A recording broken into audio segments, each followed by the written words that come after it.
Encore une fois cette semaine, elle a rejeté tout contact et évité mon regard. J'ai arrêté d'essayer. J'avais pris la décision ce matin. J'avais promis, pour le meilleur et pour le pire, mais pas pour l'indifférence. Quand la femme avec qui vous partagez un lit agit comme si vous étiez invisible, vous avez deux options, supplier ou abandonner. Mais j'ai choisi la troisième. Et ce que j'ai découvert sur elle, et sur moi, personne n'était prêt à l'entendre. 5 rejets en 7 jours. J'ai compté parce qu'arrive un moment où vous commencez à compter les points, quand quelqu'un vous fait sentir que vous demandez l'impossible rien qu'en voulant un geste d'affection basique de votre propre femme. Mardi matin, j'ai tendu le bras pour la rapprocher de moi.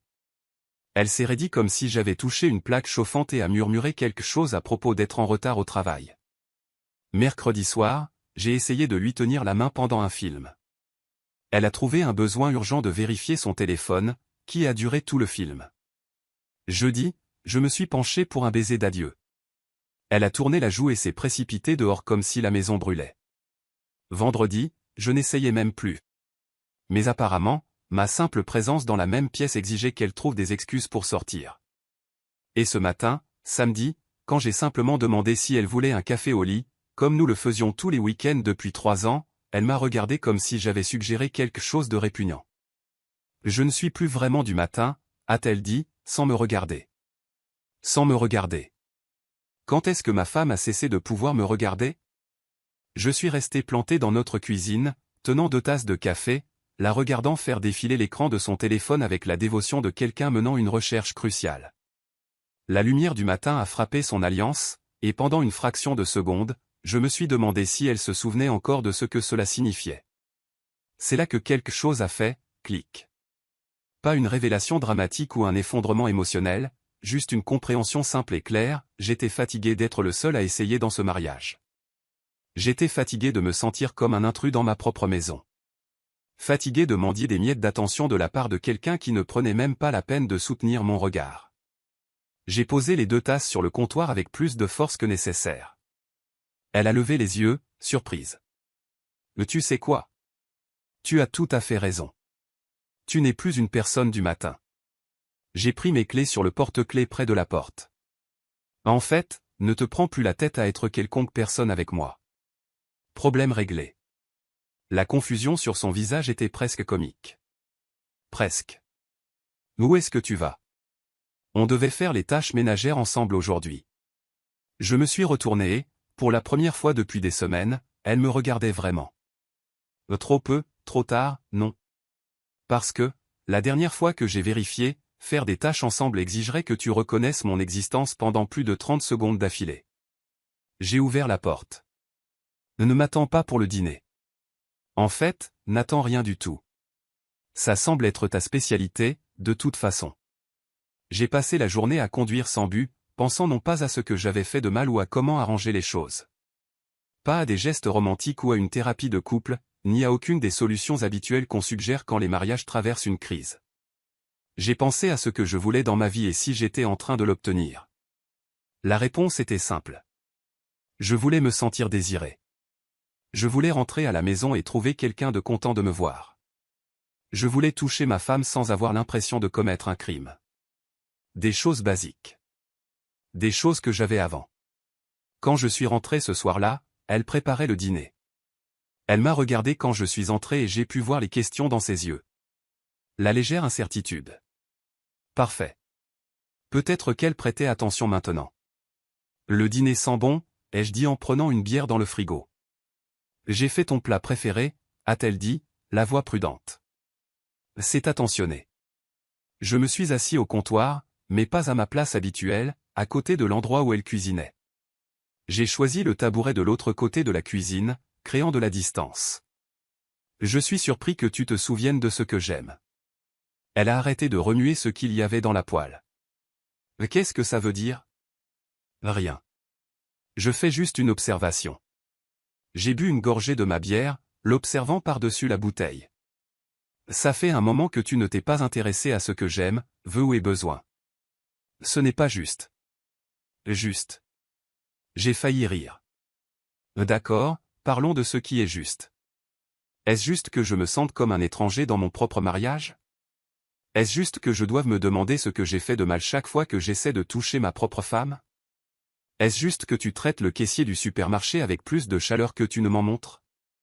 Elle s'est complètement tournée vers moi, cuillère en bois toujours à la main. Tu dramatises. Vraiment? Quand est la dernière fois que tu m'as embrassé? Pour de vrai. Pas juste un petit baiser sur la joue en te précipitant dehors.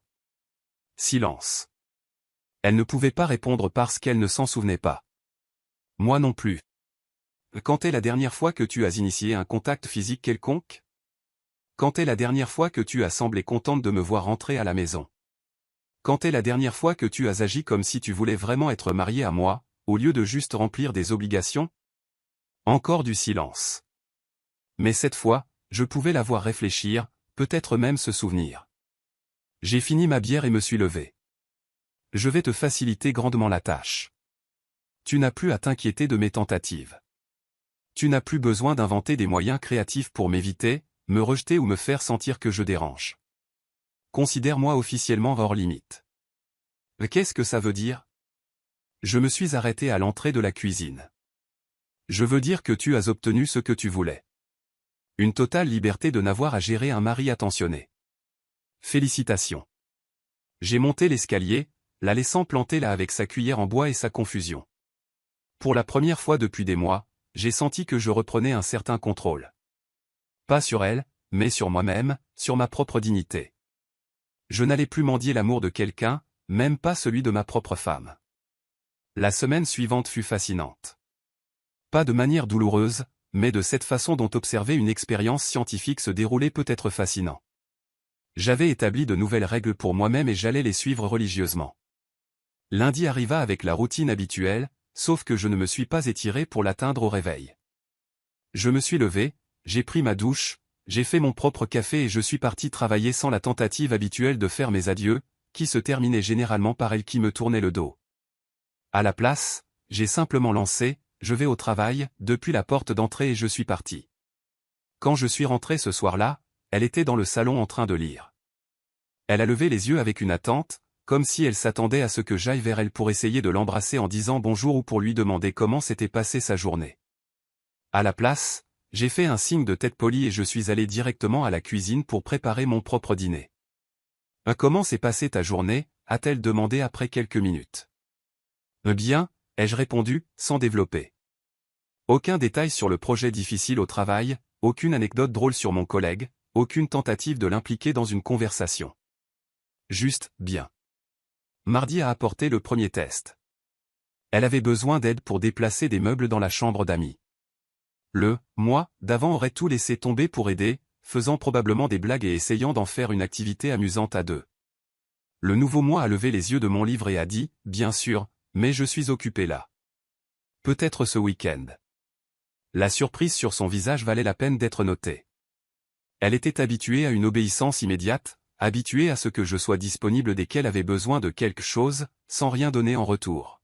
« Mais ça ne prendra que quelques minutes », a-t-elle insisté. J'en suis sûr. Le week-end m'arrange mieux.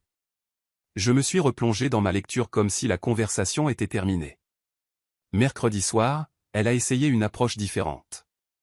Elle a de nouveau préparé le dîner pour nous deux, a mis la table avec des bougies, a même mis de la musique. Quand je suis entré et que j'ai vu la scène, j'ai presque souri. Presque. Cela semble agréable, ai-je dit en m'asseyant. Mais je ne me suis pas extasié sur son effort, et je n'y ai pas lu plus que ce que c'était réellement. J'ai mangé, j'ai sincèrement complimenté la nourriture, mais brièvement, et quand elle a commencé à parler de sa journée, j'ai écouté poliment sans poser de questions complémentaires ou essayer de faire un lien avec quelque chose que nous pourrions faire ensemble. « Tu es bizarre », a-t-elle dit en plein milieu du dîner. « De quelle manière ?»« Tu es juste différent. Distant. » J'ai reposé ma fourchette et les regardé droit dans les yeux.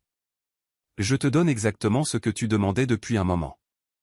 De l'espace, pas de pression, pas d'attention non désirée. Je n'ai jamais demandé ça. Non. Chaque fois que tu t'es éloigné quand j'ai essayé de te toucher, chaque fois que tu as évité mon regard, chaque fois que tu as trouvé une excuse pour quitter la pièce quand j'entrais, les actions parlent plus fort que les mots. » Elle a ouvert la bouche pour discuter, puis l'a refermée. Bien joué. Jeudi a apporté un autre événement intéressant. Elle est rentrée avec des courses et a lutté avec plusieurs sacs à la porte. Normalement, j'aurais couru pour aider. À la place, j'ai regardé par la fenêtre pendant qu'elle faisait 3 allers-retours, essoufflée et clairement frustrée. Quand elle a enfin tout rapporté à l'intérieur, elle m'a regardé comme si j'avais commis un crime. « Tu aurais pu m'aider » a-t-elle dit, un peu à bout de souffle. « Tu aurais pu demander » ai-je répondu calmement. « Mais tu sembles préférer gérer les choses de manière indépendante ces derniers temps. » Le regard qu'elle m'a lancé était un mélange de confusion et d'irritation. Progrès. Vendredi, les choses sont devenues vraiment intéressantes. Elle est rentrée tard du travail, ce qui n'était pas inhabituel, mais cette fois elle semblait attendre une sorte de réaction de ma part. Une question sur où elle était passée. Peut-être une inquiétude ou de la jalousie. À la place, j'étais en train de lire dans mon fauteuil quand elle est entrée, et j'ai simplement levé les yeux et dit « Salut ». C'est tout. Juste salut? Qu'est-ce que tu voudrais que je dise d'autre? Je ne sais pas. Peut-être demander où j'étais. J'ai 2 heures de retard. J'ai marqué ma page et fermé le livre. Ah bon? Je n'ai pas remarqué. J'étais occupé avec mes propres affaires. Ce n'était pas entièrement vrai, mais c'était la vérité. Je choisissais désormais de vivre ma vie. Elle est restée plantée un moment, attendant clairement davantage. Quand rien n'est venu, elle est montée à l'étage. J'ai entendu la douche se mettre en marche et je me suis demandé si elle commençait à comprendre ce que cela faisait d'être ignorée. Samedi matin a apporté le moment le plus révélateur jusqu'à présent. Je préparais mon petit déjeuner quand elle est entrée dans la cuisine en peignoir, semblant s'attendre à notre routine habituelle du week-end. Au lieu de lui demander si elle voulait quelque chose ou de préparer une quantité supplémentaire par précaution, j'ai simplement continué à faire frire mes œufs. « Tu en fais pour 2 » a-t-elle demandé. « Non, juste pour moi. » J'ai mis ma nourriture dans l'assiette et me suis assis pour manger. Elle m'a dévisagé un moment, puis a ouvert le placard pour prendre des céréales pour elle-même. Pendant qu'elle versait ses céréales dans le bol, je sentais son regard sur moi, essayant probablement de comprendre quand j'étais devenu quelqu'un qui ne considérait plus automatiquement ses besoins. « Il faut qu'on parle » dit-elle en s'asseyant en face de moi avec son bol de céréales. « De quoi ? » ? « De tout ça. Cette attitude que tu as développée. » Je finis de mâcher et la regarder droit dans les yeux. « Quelle attitude ? » ? « Tu sais très bien de quoi je parle. Tu agis comme si on était des colocataires, pas des gens mariés. » L'ironie était si épaisse que j'aurais pu la trancher avec ma fourchette. Observation intéressante. Comment les gens mariés sont-ils censés se traiter l'un l'autre? Elle hésita, réalisant probablement qu'elle était tombée dans son propre piège. Ils sont censés se soucier l'un de l'autre, être affectueux, partager des choses. Partager des choses, répétai-je lentement. Comme de l'affection physique, comme se regarder dans les yeux quand on parle, comme s'intéresser à la journée, à la vie et aux sentiments de l'autre. Elle resta silencieuse un long moment. C'est donc ça, la différence? Parce que, de là où je suis assis, je te traite exactement de la même façon dont tu m'as traité. La seule différence, c'est que tu n'aimes pas être du côté qui reçoit. Je finis mon café, rinçai mon assiette et me dirigeai vers la porte. Je sors un peu. Bon samedi. Alors que je m'éloignais en voiture, je l'aperçus dans le rétroviseur, immobile à la fenêtre, me regardant partir. Pour la première fois depuis des mois, elle semblait véritablement perdue, se demandant où j'allais et quand je rentrerais. C'est drôle comme les choses peuvent changer vite quand on arrête de jouer à un jeu où l'on est condamné à perdre. La découverte est arrivée par accident, bien qu'en y repensant, j'avais peut-être été à la recherche de réponses sans même m'en rendre compte. C'était mardi soir et elle avait laissé son ordinateur portable ouvert sur le plan de travail de la cuisine pendant qu'elle prenait sa douche. L'écran était toujours allumé, affichant sa boîte mail.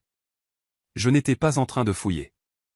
Je passais simplement prendre un verre d'eau quand j'ai vu l'aperçu d'un message non lu qui m'a glacé le sang. Le nom de l'expéditeur était quelqu'un de sa salle de sport et le texte de l'aperçu disait « J'ai hâte de te voir demain. » Même heure que d'habitude. Je suis resté figé un instant à digérer l'information. Elle n'avait jamais mentionné se faire des amis à la salle de sport. En fait, chaque fois que je lui posais des questions sur ses séances, elle était toujours évasive, disant qu'elle faisait juste du cardio et qu'elle partait. Je n'ai pas touché à son ordinateur. Je n'en avais pas besoin. À la place, je suis monté à l'étage et me suis allongé sur le lit, repensant à toutes ces soirées tardives, à toutes ces fois où elle rentrait légèrement rouge, prétextant un entraînement intense. Tout l'intérêt soudain pour mieux s'habiller pour la salle de sport, l'achat de nouvelles tenues de sport qui semblaient plus axées sur la mode que sur la fonctionnalité. Les pièces du puzzle s'assemblaient, mais je n'étais pas en colère. Au contraire, je me sentais presque justifié. Son comportement prenait enfin un sens. Mercredi, j'ai décidé de tester ma théorie. Quand elle a annoncé qu'elle irait à la salle de sport après le travail, j'ai simplement hoché la tête et dit « Amuse-toi bien ». Aucune question sur l'heure de son retour. Aucune proposition de préparer le dîner. Juste une indifférence détachée. « Je risque de rentrer tard », dit-elle, scrutant mon visage à la recherche d'une réaction. « Pas de problème », répondis-je sans lever les yeux de mon téléphone. Elle est restée plantée à la porte un moment, s'attendant clairement à plus de questions ou à de l'inquiétude. Quand rien n'est venu, elle est partie avec ce qui semblait être de la déception sur le visage. C'est là que j'ai compris. Elle voulait que je m'en soucie. Elle voulait que je pose des questions, que je sois jaloux, que je me batte pour son attention. Mon désintérêt total gâchait le jeu qu'elle était en train de jouer. J'ai passé cette soirée à lire paisiblement, à commander de la nourriture à emporter juste pour moi et à me coucher tôt. Quand elle est rentrée vers 22h, j'étais déjà endormi ou je faisais semblant. Jeudi a apporté plus de preuves. Son téléphone a sonné pendant le dîner et elle a rapidement rejeté l'appel, mais pas avant que je ne voie le nom sur l'écran. La même personne que dans l'email de la salle de sport. C'est le travail, demandai-je avec désinvolture. Faux numéro, répondit-elle en évitant mon regard. Moi, d'avant aurait insisté pour avoir des détails, aurait été méfiant et aurait provoqué une dispute. Le nouveau moi a juste hoché la tête et continué à manger. Son soulagement était visible, mais sa confusion face à mon manque de réaction l'était tout autant. Vendredi a tout confirmé. Elle est rentrée après sa séance avec des vêtements différents de ceux avec lesquels elle était partie. Son explication était qu'elle avait renversé quelque chose sur son haut et qu'une amie de la salle de sport lui en avait prêté un. Plausible, sauf qu'elle n'avait jamais mentionné avoir des amis là-bas auparavant. C'est gentil de la part de ton amie, commentai-je doucement. Oui, elle est très sympa. Intéressant comment, ami, s'était rapidement transformé en ami, couvrant ses traces avant même que je ne puisse poser des questions. Mais le moment le plus révélateur est venu samedi matin. Elle était sous la douche et son téléphone était en charge sur la table de nuit. L'écran s'est allumé avec un message, et de l'autre côté de la chambre, j'ai pu voir que c'était encore la personne de la salle de sport. Quelque chose à propos de se voir plus tard. Je n'ai pas bougé pour lire. Je n'en avais pas besoin. Le schéma était suffisamment clair. Quand elle est sortie de la salle de bain, j'étais assis sur le lit en train de mettre mes chaussures. « Tu sors » demanda-t-elle. « Je vais prendre l'air. »« De toute façon, tu dois avoir des plans. » Elle se figea, enveloppée dans sa serviette, l'eau dégoulinant encore de ses cheveux. « Quel plan ?»« Je ne sais pas, ce que tu fais habituellement le samedi. » Je me levai et pris mon portefeuille. « Tu as l'air d'être assez occupé ces derniers temps. » L'expression sur son visage était inestimable. Un mélange de panique, de culpabilité et de confusion sur ce que je savais réellement. « Je n'ai pas de plan, » dit-elle avec prudence. « Dommage. Tu devrais t'en trouver. T'épanouir. Rencontrer de nouvelles personnes. » Je marquai une pause à la porte de la chambre. « Ah, attends. On dirait que tu en as déjà rencontré. » Je la laissai là, encore dégoulinante, essayant probablement de décoder ce que je venais de dire exactement.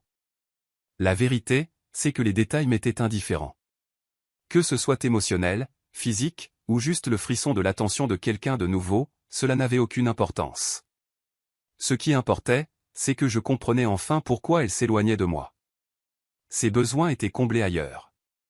Et ce savoir était libérateur, parce que je savais désormais qu'il ne s'agissait pas de quelque chose que j'avais mal fait ou que je devais corriger en moi.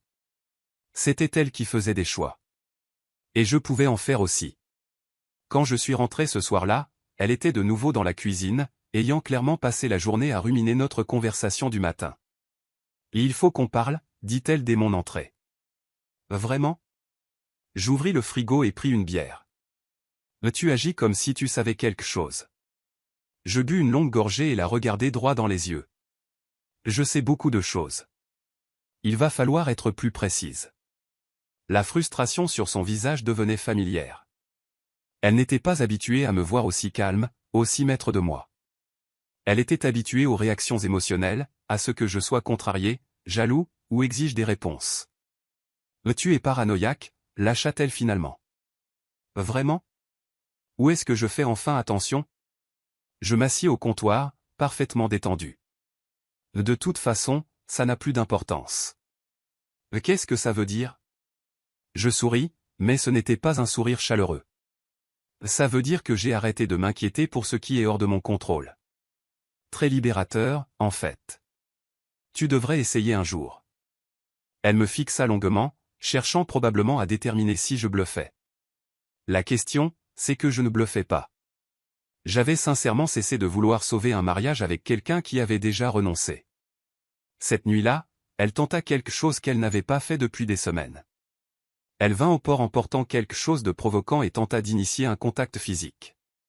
Pour la première fois de notre mariage, ce fut moi qui me dérobais. Pas ce soir, dis-je calmement, sans même lever les yeux de mon livre. Le choc sur son visage était total. Elle était habituée à être celle qui détenait tout le pouvoir.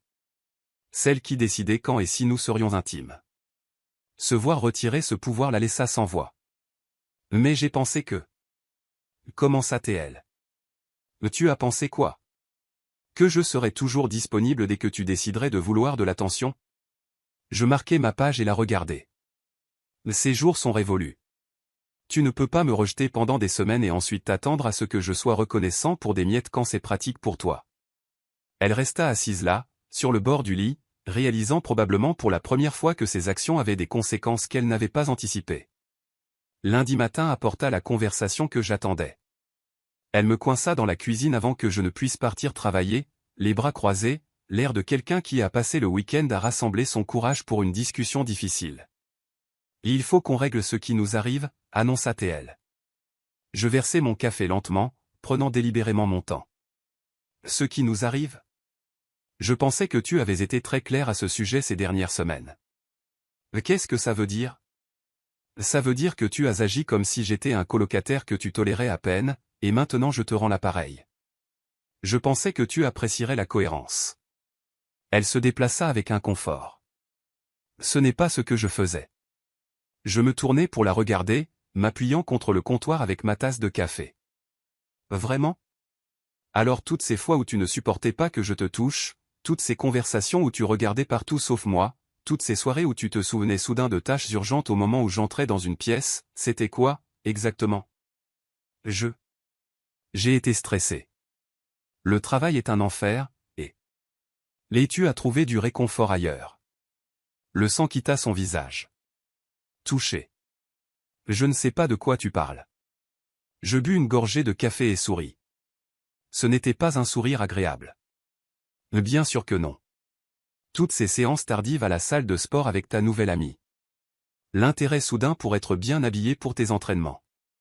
Les appels que tu rejettes quand je suis à proximité. Elle ouvrit la bouche, puis la referma. Bien joué. Ce que je trouve fascinant, poursuivis-je en reposant ma tasse, c'est que tu as passé des semaines à me faire sentir comme une plaie parce que je voulais un peu d'affection de ma propre femme. Mais à l'instant même où j'ai arrêté d'essayer, soudain, tu t'inquiètes pour notre relation. Ce n'est pas juste. Exactement. Je fis un pas vers l'avant, et elle recula d'un pas. Laisse-moi te demander quelque chose, quand est la dernière fois que tu es rentré de la salle de sport en ayant vraiment l'air d'avoir fait du sport? La panique dans ses yeux était une confirmation suffisante. Quand est la dernière fois que tu as mentionné le nom de cette amie de la salle? Que tu l'as décrite? Que tu as parlé de quoi que ce soit de spécifique que vous avez pu discuter pendant vos séances? Je n'ai pas à justifier mes amitiés auprès de toi. La amitié, répétai-je le mot lentement. Choix de mots intéressant. Bien que, j'imagine que ce soit techniquement juste. Je suis sûr que toi et ton partenaire de salle de sport êtes très, amicaux. Elle commençait à s'énerver, ce qui signifiait qu'elle se sentait acculée. Bon. Tu es ridicule. Tu inventes des problèmes qui n'existent pas. Vraiment? Alors prouve-le. Ah comment? Appelle ton ami de la salle de sport. Maintenant. Mets-la en haut-parleur. Parlons tous de routine de fitness et de shakers protéinés. Le silence s'étira entre nous comme un fil électrique. Elle ne le pouvait pas, et nous le savions tous les deux. Je n'ai rien à te prouver, dit-elle finalement. Tu as tout à fait raison. Tu n'as rien à me prouver. Je pris mon café et me dirigeai vers la porte. Et moi, je n'ai pas à prétendre ne pas voir ce qui est juste sous mon nez. Où est-ce que tu vas? Au travail. Tu sais, cet endroit où les gens se présentent et font ce qu'ils sont censés faire. La pique porta. Elle tressaillit. Ce soir-là, elle essaya une approche différente. À mon retour, elle préparait un dîner élaboré, avait ouvert une bouteille de vin et portait une robe que je n'avais pas vue depuis des mois. Occasion spéciale, demandai-je en défaisant ma cravate. Je n'ai pas le droit de préparer un dîner spécial pour mon mari? Tu as le droit de faire ce que tu veux. Mais le timing est intéressant. Elle me tendit un verre de vin. Qu'est-ce que tu veux dire? Je veux dire qu'hier, tu pouvais à peine me regarder et aujourd'hui, tu joues l'épouse dévouée. C'est une sacrée performance. Sa main se crispa sur le verre. Ce n'est pas une performance. Non. Alors qu'est-ce qui a changé entre hier et aujourd'hui? Elle but une grande gorgée de vin avant de répondre. J'ai réalisé que je tenais ta présence pour acquise. C'est bien pratique. Et qu'est-ce exactement qui a déclenché cette révélation? Quelque chose qui s'est passé à la salle de sport, peut-être? Le verre de vin s'arrêta à mi-chemin de ses lèvres. Pourquoi tu ne parles que de la salle de sport? Parce que c'est là que semble aller tout ton temps libre et ton énergie ces derniers temps. Je suis juste curieux de savoir ce qui la rend si gratifiante. Elle reposa son verre plus fort que nécessaire. Tu es paranoïaque et jaloux. Jaloux? Je ris, et ce n'était pas un son doux. Tu crois que je suis jaloux de quoi, exactement? Du privilège d'être ignoré? De la joie de dormir à côté de quelqu'un qui agit comme si j'avais la peste? De l'honneur d'être marié à quelqu'un qui a hâte de quitter la maison? Ce n'est pas comme ça que je le vois. Je comprends. Mais voici la chose sur la perspective, elle change selon l'endroit où l'on se trouve. Et d'où je ne suis pas jaloux. Je suis soulagé. Soulagé de comprendre enfin ce qui se passe. Soulagé de ne plus avoir à me demander ce que j'ai fait de mal. Soulagé de pouvoir arrêter d'essayer de réparer quelque chose qui a été cassé par les choix de quelqu'un d'autre. Elle me fixa longuement. Qu'est-ce que tu es en train de dire? Je dis que ta petite amitié de salle de sport explique tout. Pourquoi tu ne supportes pas que je te touche? Pourquoi tu évites mon regard? Pourquoi tu es émotionnellement absente depuis des semaines? Tes besoins sont comblés ailleurs, alors tu n'as plus besoin de rien de ma part. Mais tu ne sais pas de quoi tu parles. Vraiment? Alors pourquoi tu ne m'expliques pas? Parle-moi de ces séances d'entraînement qui te retiennent jusqu'à 22 heures. Décris-moi ces conversations sur les shakers protéinés qui sont si captivantes. Peins-moi le tableau de cette amitié qui est si importante que tu ne peux même pas me dire le nom de ton ami. Elle était acculée et elle le savait. Toute explication détaillée nécessiterait des mensonges qu'elle n'avait pas préparés. Et tout refus d'expliquer confirmerait ce que je soupçonnais déjà. Je ne devrais pas avoir à défendre mes amitiés. Mais tu ne devrais pas avoir à défendre quoi que ce soit si tu étais innocente. Mais voilà où nous en sommes. Je terminai mon vin et reposai le verre. Le dîner sent bon. Dommage que j'ai perdu l'appétit. Tandis que je montais l'escalier, je l'entendis m'appeler. Mais tu es en train de tout gâcher. Je m'arrêtai sur les marches et me retournai. Je suis en train de tout gâcher. C'est bien celle-là. Tu te désengages de notre mariage, émotionnellement et physiquement, tu trouves quelqu'un d'autre pour te donner de l'attention, et c'est moi qui gâche tout. Ce n'est pas ce qui s'est passé.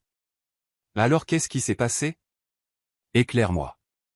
Elle était plantée en bas des marches, me regardant avec les larmes aux yeux. Mais ce n'étaient pas des larmes de culpabilité ou de remords. C'étaient des larmes de frustration parce que son jeu ne fonctionnait plus. Je pense qu'on devrait prendre un peu de temps, dit-elle doucement. Du temps pourquoi? On a pris du temps depuis des semaines. Tu ne t'es juste pas donné la peine de m'en informer. Je veux dire, un vrai temps. Un peu d'espace pour mettre les choses au clair. Je lui souris depuis le haut des marches. Enfin, une conversation honnête. Oui, mettons les choses au clair. découvrons exactement quel genre de personne j'ai épousé et dans quel genre de vie je veux vivre. Je continuai à monter, la laissant là avec son dîner élaboré, ses larmes et son soudain désir d'espace. Le plus drôle, c'est que j'avais essayé de lui donner de l'espace depuis des semaines. Elle n'a juste pas aimé quand j'ai cessé de la poursuivre dans cet espace. Le temps qu'elle avait demandé dura exactement 12 heures. Le mardi matin, elle était déjà de retour à essayer d'engager la conversation, me demandant comment s'annonçait ma journée, proposant de préparer le petit déjeuner. Le revirement soudain aurait été drôle s'il n'avait pas été si transparent. J'ai réfléchi à ce que tu as dit, annonça-t-elle pendant que je me préparais pour le travail.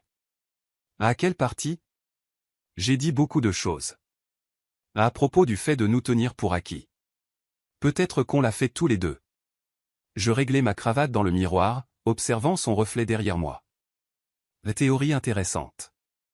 Comment est-ce que je t'ai prise pour acquise, exactement? Elle marqua une pause, n'ayant clairement pas pensé jusque-là. Eh bien, peut-être que tu n'as pas été très attentif ces derniers temps. Attentif? Je me tournai pour la regarder.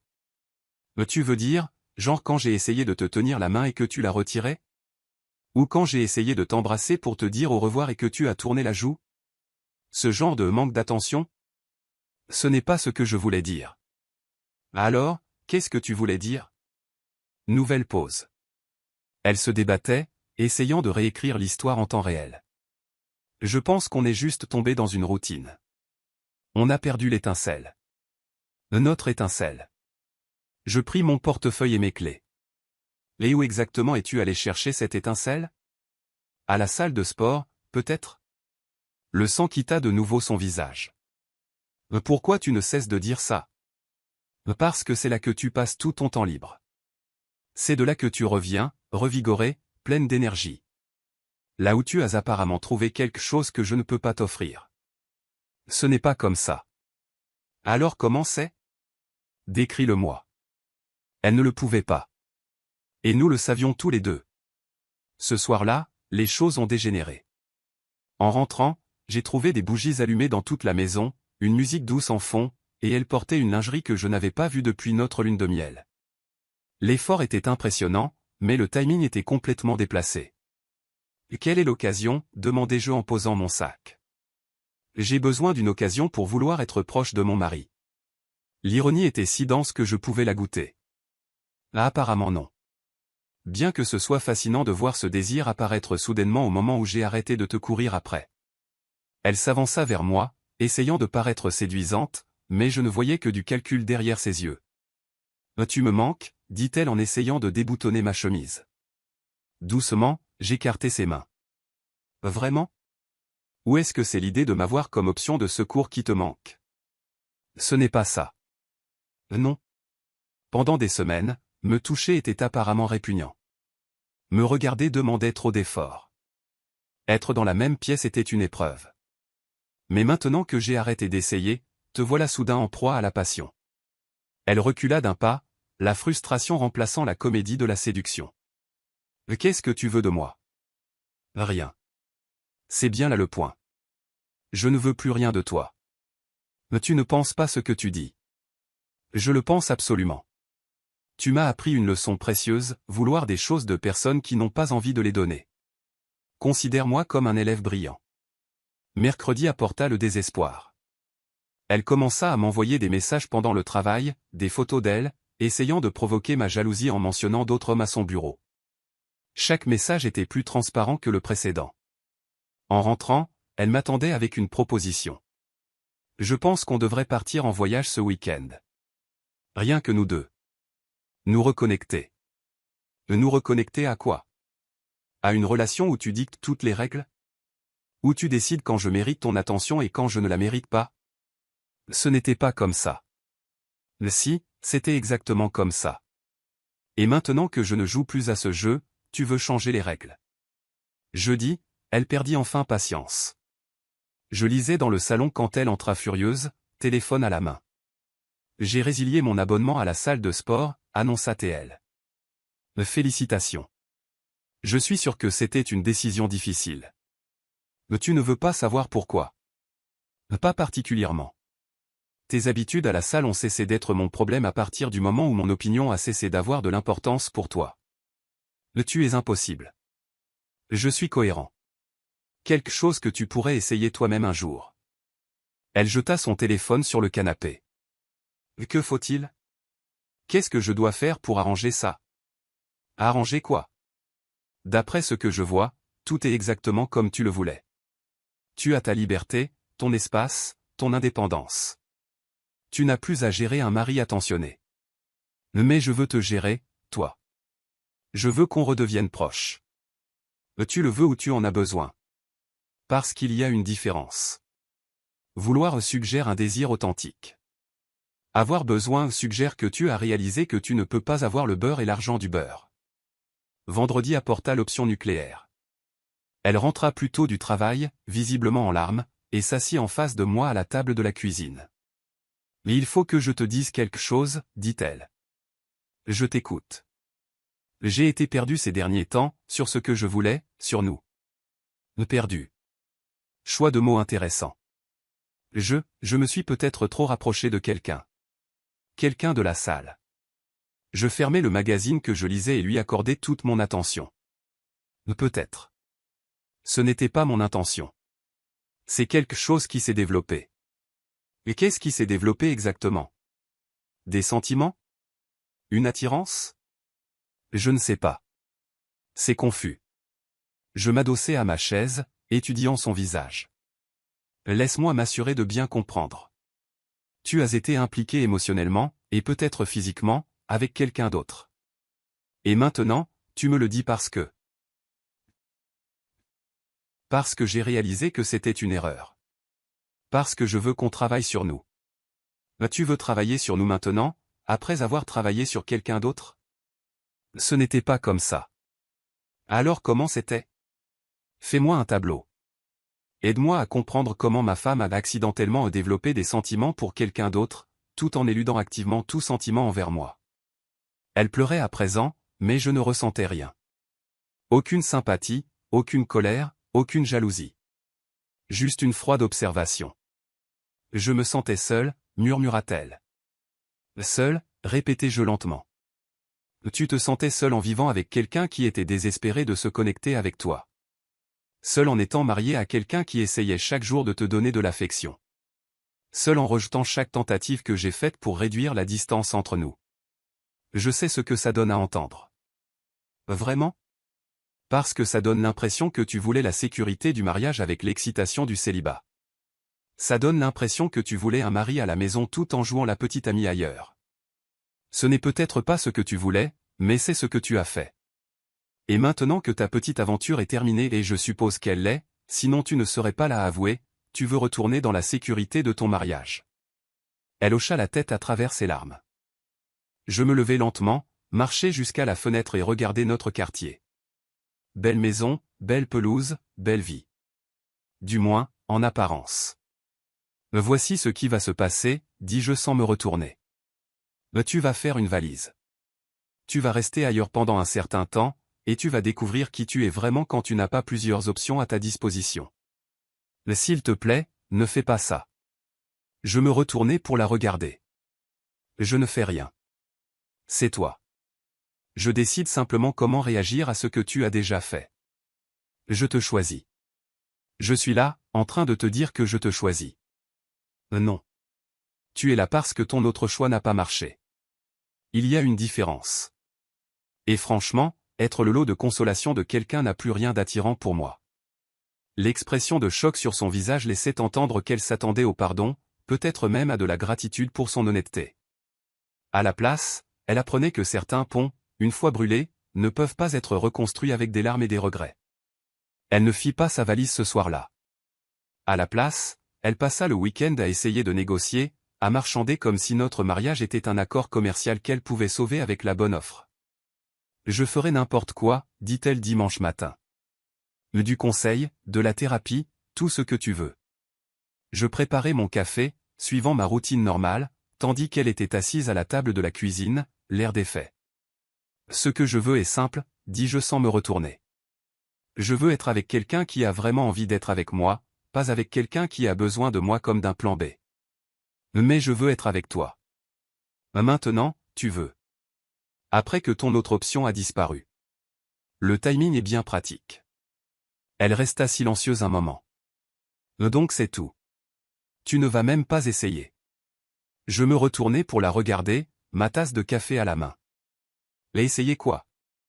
Essayer de rivaliser avec les souvenirs de quelqu'un d'autre? Essayer de te convaincre de vouloir ce que tu aurais dû vouloir depuis le début? Essayer de reconstruire la confiance avec quelqu'un qui l'a systématiquement détruite? Les gens font des erreurs. Mais tu as raison. Ils en font. Mon erreur a été d'accepter des miettes pendant si longtemps que tu as oublié que je méritais un repas complet. Le lundi matin apporta la clarté. Pendant qu'elle était sous la douche, j'appelai mon avocat. Non par colère ou vengeance, mais par pur pragmatisme. Certaines décisions, une fois prises, exigent de l'action. Quand elle descendit l'escalier, j'étais assis à la table avec des papiers éparpillés devant moi. « Qu'est-ce que c'est que tout ça ?» demanda-t-elle. « Les papiers du divorce. Je te facilite la tâche. » La tasse de café lui glissa des mains et se brisa sur le carrelage de la cuisine. « Mais tu ne peux pas être sérieux. Je n'ai jamais été aussi sérieux de toute ma vie. Mais je t'ai dit que j'avais fait une erreur. Je t'ai dit que je voulais arranger les choses. Et je t'ai dit que certaines choses ne peuvent pas être arrangées. Ceci en fait partie. » Elle s'agenouilla pour ramasser les morceaux de céramique d'une main tremblante. « S'il te plaît, ne fais pas ça. On peut surmonter ça. On aurait pu surmonter beaucoup de choses. Des problèmes de communication, du stress, même l'éloignement. Mais tu n'es pas venu à moi avec les problèmes. Tu es allé voir quelqu'un d'autre pour trouver des solutions. » Ça ne voulait rien dire. Je rassemblai les papiers et me levai. Si ça ne voulait rien dire, alors me perdre ne devrait rien vouloir dire non plus. Ce n'est pas la même chose. Si, c'est la même chose. Tu as jeté notre mariage pour quelque chose qui ne voulait rien dire. Je termine simplement ce que tu as commencé. 3 mois plus tard, je signai les documents finaux dans le bureau de mon avocat. Elle tenta de m'appeler, de m'envoyer des messages, de se présenter à mon nouvel appartement. Chaque tentative était plus désespérée que la précédente. Le plus drôle, c'est que je me sentais libre. Pas amer, pas en colère, juste libre. Libre de ne plus me demander si j'étais suffisant. Libre de cesser de mendier une affection qui aurait dû être donnée librement. Libre de ne plus rivaliser avec des fantômes et des ombres. Mon téléphone vibra avec un nouveau message d'elle, je réalise maintenant ce que j'ai perdu. Je suis désolé. Je l'effaçai sans répondre. Certaines excuses arrivent trop tard, et certaines pertes sont en réalité des gains déguisés. Ce soir-là, je me préparais à dîner, regarder ce que je voulais et aller me coucher sans me demander si la personne à côté de moi souhaitait être ailleurs. Pour la première fois depuis des mois, je m'endormis en paix.